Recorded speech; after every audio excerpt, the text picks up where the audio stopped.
யூபிலி கொண்டாட்டத்தை, இந்த இரு பெரும் விழாவினை இன்று நாம் கொண்டாடுகின்றோம். முதலிலே இயேசு கிறிஸ்து அரசராக என்ன காரணம்? உங்களை போலவே கிறிஸ்து ராஜா வாழ்க, இயேசு ராஜா வாழ்க என்று எருசலேமிலே அந்த மக்கள் அனைவரும் கூக்குரலிட்டார்கள். ஒரு மாதம் முடிந்த பிறகு அதே மக்கள் அவரை சிலுவையில் அறைய காரணமாக இருந்தார்கள்.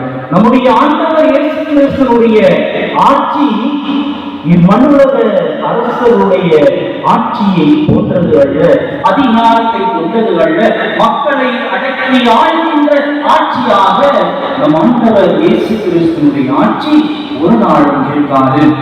இந்த யூபிலி 2025 மைய கருத்தும் நம் ஆண்டவர் இயேசு கிறிஸ்து அரசராகின்றார் இதையும் நாம் ஒப்பிட்டு பார்க்கும் பொழுது அவருடைய ஆட்சி அன்பால் நிறைந்திருக்கின்றது, பணிவால் நிறைந்திருக்கின்றது, நம்பிக்கையினால் நிறைந்திருக்கின்றது என்பதை நாம் மறந்துவிட முடியாது, மறுக்க முடியாது.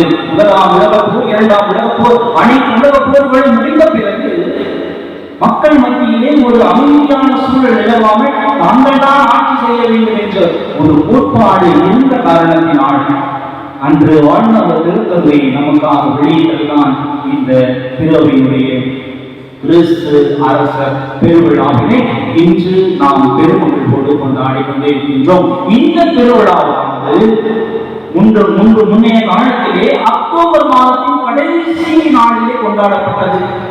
திருவழிபாட்டு ஆண்டிலே ஒரு சில மாற்றங்கள் கொண்டு வரும் பொழுது இந்த திருவிழா ஆண்டவருடைய 2ஆம் வருகையையும் ஒப்பிட்டு இது 34வது ஞாயிறும் இருக்க வேண்டும் என்று திருவை நமக்கு அழைப்பு விடுகின்றது. ஆகவே பிரியமானவர்களே, இந்த கிறிஸ்து அரசர் பெருவிழாவின் வழியாகவும் யூபிலியுடைய மைய கருத்துமான நாம் அனைவரும் அன்பு செய்து வாழ அழைக்கப்படுகின்றோம்.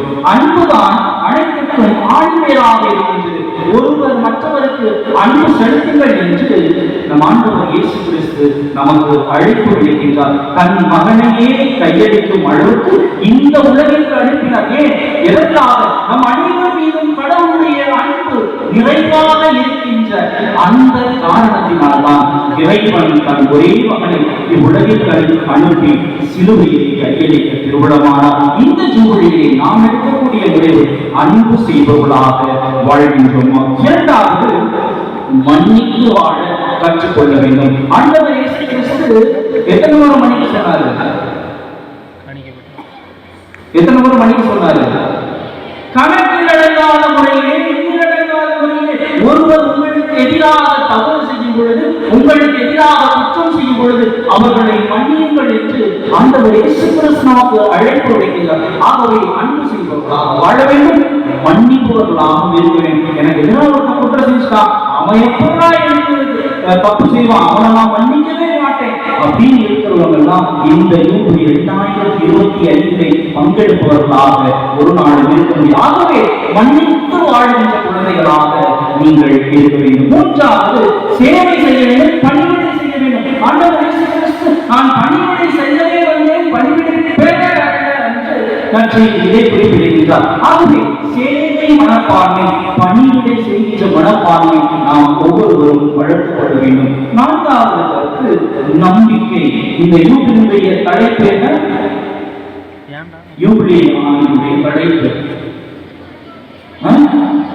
எதிர்நோக்கின் திருப்பயணிகள். நாம் அனைவரும் நம்முடைய வாழ்க்கையில் ஏதாவது ஒரு மாற்றம் நடைபெறாதா? கடவுளினுடைய துன்பங்களை பார்க்க மாட்டாரா? என் வாழ்க்கையில் ஒரு மாற்றத்தை கொண்டு வந்து அவருக்கு ஏற்ற வகையிலே நான் வாழ்வதற்கு என் வாழ்க்கையை மாற்றம் செய்ய மாட்டாரா என்று ஒவ்வொருவரும் புரிந்து கொண்டிருக்கிறது. ஆகவே இன்றைய நாள் நமக்கு எதற்காக அழைப்பு விடுகின்றார்? அன்பு செய்து வாழ வேண்டும், மன்னித்து வாழ வேண்டும். மூன்றாவது, சேவை செய்து வாழ வேண்டும். நான்காவது, நம்பிக்கையோடு இருக்க வேண்டும். இந்த நான்கும் நம் ஆண்டவர் இயேசு கிறிஸ்து அமைத்துக் கொடுக்கின்ற அரசாட்சி என்பதை நாம் மறந்துவிடக் கூடாது. அதை நம்முடைய மனதில் வைத்து இந்த யூபிலி 2025 அதைத்தான் நமக்கு அழைப்பு வைக்கிறது. ஏதோ ஒரு நாள் நாம் அனைவரும் மறைப்பட்ட அளவிலே வந்து ஒன்றாக கூடி பல போட்டிகள் நடைபெற்றது, பரிசுகள் பெற்றுவிட்டோம் என்று மட்டும் இல்லாமல் இந்த ஒற்றுமை நம்முடைய வாழ்க்கையில் என்றென்றும் யாரோ